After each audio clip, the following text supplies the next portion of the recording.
Hi സുഹൃത്തുക്കളെ, അങ്ങനെ തിങ്കളാഴ്ച കൂടിയിലേക്ക് എല്ലാവർക്കും സ്വാഗതം. അങ്ങനെ രാവിലെ തന്നെ എണീറ്റ് ഫാത്തിമ ലാബിക്ക് ഒരു കൈനീട്ടം കിട്ടി. അതും കഴിഞ്ഞ് നേരെ ഞാൻ വീട്ടിൽ വന്നപ്പോൾ സുമിത നല്ല മുരിഞ്ഞ ദോശയും കടലക്കറി ഉണ്ടാക്കുന്നു.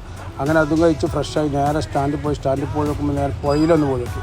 പുഴ എങ്ങനെ അപ്പോൾ പുഴ ഇങ്ങനെ നിറഞ്ഞ് കവിഞ്ഞ് ഒഴിക്കുകയാണ്. പക്ഷേ ലേശം കലക്കുണ്ട് വെള്ളം, എങ്കിലും കുഴപ്പമില്ല, അൽഹംദുലില്ലാ വെള്ളമായല്ലോ. അത് കഴിഞ്ഞതാ ഇമ്രാക്കും പേരക്കുട്ടിയും വന്ന് കുറച്ച് തമാശയും കുസലവും പറഞ്ഞു. എന്താ വണ്ടി ചെയ്തു. പിന്നെ നമ്മളെ ഫോളോവറാണ് ബഷീർ വന്ന് വീഡിയോസൊക്കെ കാണലുണ്ടെന്ന് പറഞ്ഞ് സന്തോഷിച്ചു. അങ്ങനെ പിന്നെ ലക്ഷ്മിയടത്തിനായിട്ട് അങ്ങനെ കേമുത്തേക്ക് ചെറിയ 1-2 ഓട്ടം കൂടി. അങ്ങനെ പിന്നെ നമ്മളെ ഇട്ടിയാപ്പും വാജിദും വന്നു. പഴയ പടക്കുതിലുള്ള ഒരു ഓട്ടം എടുത്താലോ എന്നുള്ളൊരു ആലോചന ഉണ്ട്. ആ ഒരു ചർച്ചയിലാണ്. പിന്നെ കേക്കത്തിരക്കൊക്കെ ഒരു ഓട്ടം കിട്ടിയപ്പോൾ നമ്മളെ കാളാഞ്ചി കയറിക്കാണ്ട് കുറച്ച് മീൻ വാങ്ങി. നമ്മൾ സ്ഥിരമായിട്ട് മീൻ വാങ്ങുന്ന സ്ഥലം ഇവിടുന്നാണ്. അങ്ങനെ അതും വാങ്ങി നേരെ പെട്രോൾ പമ്പ് പോയി ലേശം ഡീസൽ.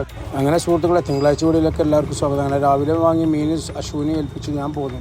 അങ്ങനെ പിന്നെ ചില്ലറ കുഴപ്പമില്ലാത്ത ഓട്ടങ്ങളൊക്കെ ഓടി തകർപ്പൻ ഓട്ടങ്ങളൊക്കെ ഉണ്ട് ഓടിക്കാണ്ട്. പിന്നെ അയൽവക്കത്തൊക്കെ ട്രിപ്പ് കിട്ടിയപ്പോൾ വീട്ടിൽ വെറുതെ ഒന്ന് കയറിയപ്പോൾ സുമി അവിടെ നല്ല കഷ്ണം കടന്ന് പൊരിക്കണം. അപ്പോൾ ഒരു പൂതി കഴിക്കാൻ. അപ്പോൾ അങ്ങനെ ഒരു കഷ്ണം മീനും ലേശം കഞ്ഞിയും ഞാനും ചക്കനും അടിച്ചു. പിന്നെ അത് കഴിഞ്ഞതാ പൊരിഞ്ഞ ചൂടത്ത് നിലമ്പൂർക്ക് നമുക്കൊരു ഓട്ടം കിട്ടി. സുഹൃത്തുക്കളെ കാണൂ, ഇവിടുത്തെ ചൂടെന്ന് പറഞ്ഞാൽ നമ്മളവിടുത്തെ ഇതിലേറെ ഡബിൾ ചൂടാണ്. നമ്മളവിടെ എന്ന് പറഞ്ഞാൽ കരുവാരകുണ്ട്. എന്തൊരു ചൂടാണ് ഈ നിലമ്പൂർ ഭാഗത്തൊക്കെ. അങ്ങനെ സുഹൃത്തുക്കളെ നിലമ്പൂരെത്തി. ഇനി നമുക്കൊരു മണിക്കൂർ നമുക്കിവിടെ എന്താ പറയുക പോസ്റ്റ് വെച്ചാലും പോലെ ചുട്ടിട്ട് വിയർത്തൊലിച്ചാണ്. അങ്ങനെ 1 മണിക്കൂറിൻ്റെ പോസ്റ്റിങ്ങും കഴിഞ്ഞ് നിലമ്പൂരിൽ നിന്ന് നമ്മൾ ആ ട്രിപ്പും കഴിഞ്ഞ് തിരിച്ചു പോരുകയാണ്. അങ്ങനെ നിലമ്പൂർ റെയിൽവേൻ്റെ അടുത്തി. റോഡൊക്കെ എന്താ അടിപൊളി. അങ്ങനെ നാട്ടിലെത്തിയതാ കുട്ടികൾക്ക് ഫ്രൂട്ട് സലാഡും പറഞ്ഞ് കുറച്ച് സാധനങ്ങളൊക്കെ വാങ്ങി.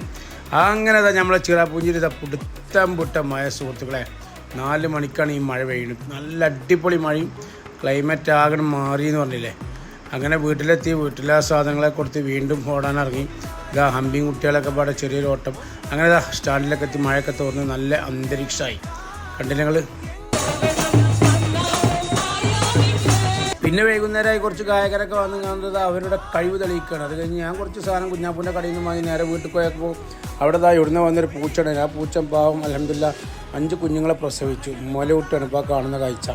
അങ്ങനെ ഫ്രൂട്ട് സലാഡ് ഉണ്ടാക്കാനുള്ള പരിപാടിയാണ്. ഉണ്ടാക്കിക്കൊണ്ടിരിക്കണം. ഏകദേശം 90% ആയി.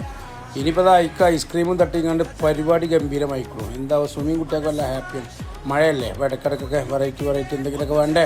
പുറത്ത് കൊണ്ടുപോകാൻ നല്ലത്, ഇതൊക്കെ വീട്ടിൽ കൊണ്ടുവരാൻ ഉണ്ടാക്കുക നല്ലത്. അങ്ങനെ സുഹൃത്തുക്കളെ നാളെ കാണാം.